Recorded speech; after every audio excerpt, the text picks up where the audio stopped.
Good morning, afternoon, and good evening, wherever you may be, and whatever time it may be. I'm going to give a quick rundown of Luminary, what I think about it, what I've been using in WvW. It's going to be super quick, and I'm going to give you a little showcase at the end of how I got on with it. So, quickly, here we go. Traits. Radiance, Virtues. If you're not using this on a Guardian while you're roaming, you're probably gimping yourself. This is just a classic combination.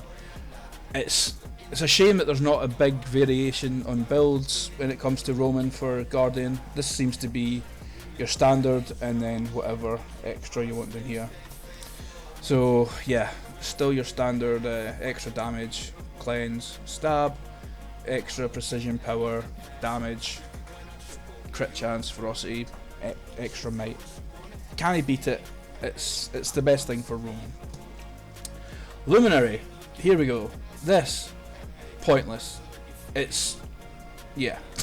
You're not going to have enough protection uptime. You are running Virtues, so you will probably have a good amount of resolution uptime, but it's 100 healing per second. You could probably just get that from using some food if you wanted. I don't see the need. This, you can interact that light aura with this trait line here, Purging Light, and you do have access to a cleanse when you go into Shroud because you get light aura. You can use your F1 and that'll cleanse a condition because it gives you light aura. This stance here gives you light aura, that's a condition. If you wanted, you could slam a symbol on the ground and then leap through it. That's a light aura, that's a condition cleanse. So it's pretty good. I think one condition cleanse is a bit rubbish.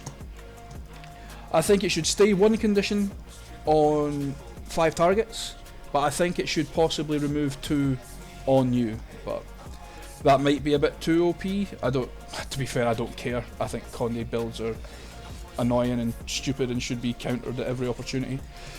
So yeah, I'd be happy if that was 2. But it might be too much to give it 2 for 5 targets. But anyway, I digress. So the light aura thing really only interacts with this, and it only interacts with Sovereign Light. It doesn't really interact with... I mean, it kinda interacts with that if you press your F1. You'll get your F1 back more. But I'll show you that in a second. So my pick is this, and that. So Persistent Blessing gives you this, it gives you a bit of damage reduction. And I think this should give you a boon or something when you go into Shroud. The fact that it doesn't do anything other than just make you refresh this, so you use that, comes up, it goes away. You use your sword, it'll come up, it'll go away. It's like a 2 or 3 second damage, 10% damage reduction. I think it should be a flat damage reduction for 10 seconds, and you should get a boon when you like quickness for 3 seconds, or resistance for 3 seconds, because you don't have access to resistance anywhere. So yeah, I think they need to cook that a bit more. This Might and Fury for F1s, meh, it's okay. It has a good interaction with this. If you chose that and this one, you can go F1, F3, F2, and then you can reset them pretty quickly if you use all your... See, that's the F1 reset already, and your F2's shortly after. But you don't want to do that because you don't want to use all the weapons in Shroud. That would be silly, because then you're locked out with Shroud for 20 seconds and you don't want that. So I choose the... Oh, yeah, and I went over the Conde Cleanse. And I choose the 10% damage, because when I go into Shroud, I use the 2 damage weapons first. So it gives me a little bit extra damage, a little bit extra DPS when I'm in there. This one, Radiant Arms and the minor trait, it will give you a bonus depending on what you're using, what your last weapon was when you come out of Shroud. I'll show you a combo for that in just a second. So we'll move on to the Grandmaster trait that I use. I use Sovereign Light, which does good healing and it does good damage when you blow up, detonate your light aura. So the combination I use with this and the combination I use with the Radiant Armaments trait, I use a very specific order. So when I'm attacking, the combo will be Port in with Sword, Shroud, Shroud 4, F1 to regain light aura, and then the hammer. And then the hammer will leave you doing extra damage to disabled foes or immobilized foes. So then you go in with your sword 5 and your sword 4 while that's active, and that'll boost that damage even more for the 5 and the 4. I also, when I actually pour in and immobilize, I pop Effulgent Stance because it does an initial damage hit, and it'll charge up, and then once it reaches its maximum charge, it'll explode for a bigger amount of damage, and it does a daze. So if that little sword is still active, the little hammer, sorry, that'll do even more damage to the dazed opponent. So that's the combo that I personally use. The way it works is when you go into Shroud, you automatically get a light aura. So when you use a weapon skill, the light aura will explode, and you reactivate light aura with your F1, and that means you can use another skill and then it'll explode again, so you'll get 2 uses of Sovereign Light, and that's all. So if you're staying in Shroud any longer than that, I think it's sort of gimping yourself, because it only puts it on a 10-second cooldown when it's 2 weapons, and then you can go back in, the hammer will be reset, you get your free light aura, and then you can use your F1 again, and then you can use your leap this time if you wanted. Or you could be more defensive and use your shield and hammer. It's up to you, but I would stick with only using 2 at a time, because you can only get 2. Well, you can set this up, and this also gives you a light aura, so you can explode more, but I don't think it's worth it. I think using 2 at the best, because it keeps it at 10 seconds and it keeps it on a nice rotation. Yeah, that's about it. I don't use any of the new stances other than Effulgent Stance. As I say, this is good light aura, good barrier, good damage. It's the CC after a while. The other stances, a Guardian has an equivalent skill that's already better. So the heal skill does less healing on a longer cooldown, and it only clears extra condies.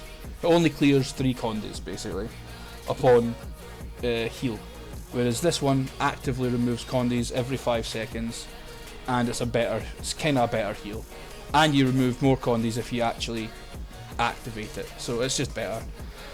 Stand Your Ground is a way better skill than Valorous Stance, because A, Stand Your Ground is a stun break, B, it's on a 24-second cooldown. This is, yeah, it's and Stand Your Ground has a longer boon duration for stability. I think it's 6 seconds rather than 4. Yeah, 6.5 seconds, and this is only 4.25 seconds. It's not got a group stun break. It doesn't have. It gives a bit of protection. It's just not worth taking. It's definitely not worth taking over Contemplating of Purity, considering it's such a Conde meta. This, you might as well run Aegis Advance, because you're only going to. I mean, you're using it for the 33% damage reduction, but it only lasts, 5 seconds. You've already got 2 stun breaks here. If you already got a stun break here, if you just use Advance, you get 2 charges of Advance, so that's 2 times you're not going to get hit. I think if you're wanting to use it for the Aegis, Advance is better. This, it's okay. It's really close. It's really have to be really on top of them to hit them, but you do get extra damage, I guess. But yeah, the only one worth using is this. The Elite is a joke. If the Elite did something similar to the Evoker's Elite, so if you were so the way the Evoker Elite works, I don't know if anybody's seen it, is you pop it and it does every attunement's special damage attack as one. So it will CC you, it'll have the little rabbit doing its attack, it'll do all sorts of stuff. I think this should do something similar with the spirit weapons. I think if you jump in there, you land it, I think they should get hit by the hammer for a daze, they should get hit by this for the cripple and vulnerability. I think it should put this down for some protection for yourself, and I think it should give you Aegis from that. I think it would be cool if it did all that did all the shroud attacks just like the elementalist attunement attacks. Whereas it stands, it's only might and fury that it gives you, and you have to hit the enemy for the tether to hit. Even if it was kind of like the hammer 5 skill, if you just jumped in there and it made a big ring of warding and they couldn't escape, rather than, you know, they have to be hit by the attack and then they're tethered to the circle. It's really stupid, and renewed focus is king. There's nothing better than renewed focus. My thoughts on the core virtues is that needs to be cooked more. These are so bad. The only thing that's got going for them is it is instant cast, and you don't want to use your F1 outside of shroud, because then you lose a sovereign light burst. So if you use your F1 and your light aura will go away, you're missing. You don't have your second light aura burst for your second weapon, so you've just gimped some damage. The only time you would ever need F1 is when you're inside of light aura, because it does nothing else other than a little bit of might and a blindness. It's rubbish. Yeah, the healing on the F2 is kind of okay, but I think the mobility and the evade frame for the Willbender is much better. The F3 is pitiful. Like, the Willbender's F3 gives you all the stuff you see there, while it does damage, while it's a mobility skill. It can put you up bridges and stuff. If you're traited for it, it will give you resistance and it will give you protection, even more protection. And it's only 2 seconds longer of a cooldown than this core virtue, and it only gives you one Aegis block, whereas the Willbender one will reset every 5 hits. They need to do something with this. So even if they wanted to keep it as core here, when you're in Shroud, they could have a flip over skill and it does something better. They could have a flip over skill where this does more damage. This has a better heal, or it does an AoE heal, like a ground target thing where you could leap to heal someone, kind of like the Dragon Hunter heal, the Dragon Hunter F2. That would be cool, but only in the flip skill version. Because if you say you had the flip skill version of F2, you could leap onto someone, then you could CC them. You know, you could do something, but no. I think a flip skill would, or a complete rework, is something new. But as it stands, the core virtues they're too dated for the current meta of the game. The gear that I'm using is Marauders and Dragons. So Dragons, is that a mix? I can't remember. Is that Marauders? Yeah, it's a mix of Dragons and Marauders. I think it's Marauder weapons and some Marauder dragons trinkets. I'm using Rune of the Cavalier for toughness, power and movement speed, because this class does not have movement speed baked into it anywhere unless you use the sword leap. And as you can see, you do get like 10 seconds to move, but watch this. Can you guys see any difference in my movement speed? It's not enough. It needs to be higher.